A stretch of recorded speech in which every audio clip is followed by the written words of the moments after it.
Сәлем баршаңызға достар, сіздермен бүгін уксус қосылмайтын, ешқандай да аспирин қолданбайтын үй жағдайында жаңағы огурцы жабатын боламыз. Ең алдымен огурцыларыңызды жақсылап 2-3 қайтара жуып алыңыздар. Мінекей жуып тазалап алдық. Бізге огурцымыз, мұнда менде шамамен 5 килограммдай огурцы, және де мұнда менде укроп міндетті түрде, чеснок, қызылдәрі, қара бұрыш, және де менде лавр жапырағы, тұз қолдандым. Қант та ешқандай қолданған жоқпын мен бұл жерде қыздар, тек қана тұз қолдандым. Кейбіреулер қант салып жасайды, мен қант қолданған жоқпын. Ең алдымен огурцыларымыздың барлығын жақсылап жуып алғаннан кейін, осылай мантоварканың көмегімен крышкаларымды және банкаларымды паритетіп алдым, жақсылап қайнатып. Шамасында 5-7 минутқа қойсаңыздар жеткілікті. Сол аралықта мен огурцыларымның екі жағын осылай алып тастадым. Бізге қажет емес екі жағы. Көріп тұрғандарыңыздай барлығында дәл осылай тазалап шықтым.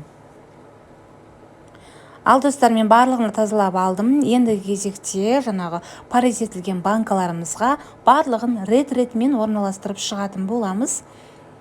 Ең алдыменен біз банкамызға жаңағы лавр жапырақтарынан 3-4-ден салып шықтым. Көз мөлшермен барлығында.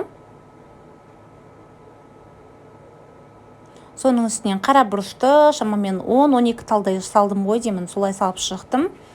Барлығында 10-15-тен салсаңыздар да болады. Өте керемет дәм береді. Және де чесноктан тоже 5-5, 3-4-ден салып шықтым.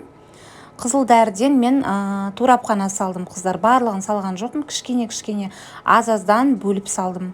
Өйткені біреуін салсаңыздар ащы болып кетуі мүмкін, балалар жейтін болғандықтан мен қатты ащы қылмадым, кесіп салдым. Және де осы укроптарыңызды осылай бөліктерге бөліп салыңыздар. Мен қайшының көмегімен кесіп салып шықтым. Дәл осы укроптың өзі керемет дәм береді, білетін боларсыздар. Мен хрен ештеңе қолданған жоқпын, өйткені менде болмады. Огурцыларымның барлығында реттеп үстінен салып шықтым. Енді кезекте мен үстінен қайнап тұрған су құйып шықтым қыздар, барлығына құйып шығыңыздар. Осы суды мен 20 минутқа осы қайнаған сумен қалдырдым. 20 минуттан кейін дәл осы суды неғаннан кейін төгіп тастайсыздар. Бізге өйткені бірінші қайтара құйған су бізге мүлде қажет емес. Барлығына да құйып 20 минутқа қалдырыңыздар. 20 минуттан кейін төгіп тастаңыздар. Бұл судың бізге қажеті жоқ қыздар. Барлығын төгіп тастаймыз дәл осылай.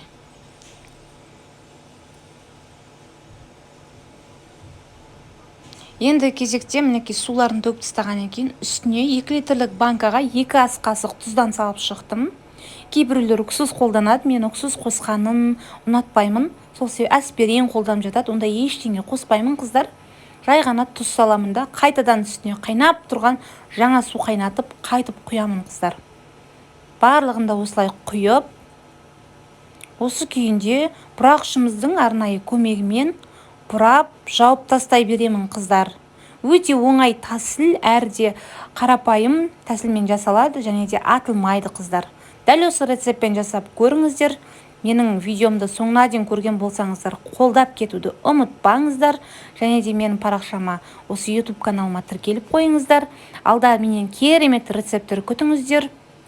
Осылай бұрап болғаннан кейін су ағып тұрған жоқ па, міндетті түрде тексеріп алыңыздар. Мінекей достар, менің жылда жабатын тәсілім осы. Мен тәсілмен сіздерге де жасап көруге кеңес беремін. YouTube каналыма тіркеліп кетуді ұмытпаңыздар. Алда менен жақсы рецепттер күтіңіздер. Назарларыңызға рахмет.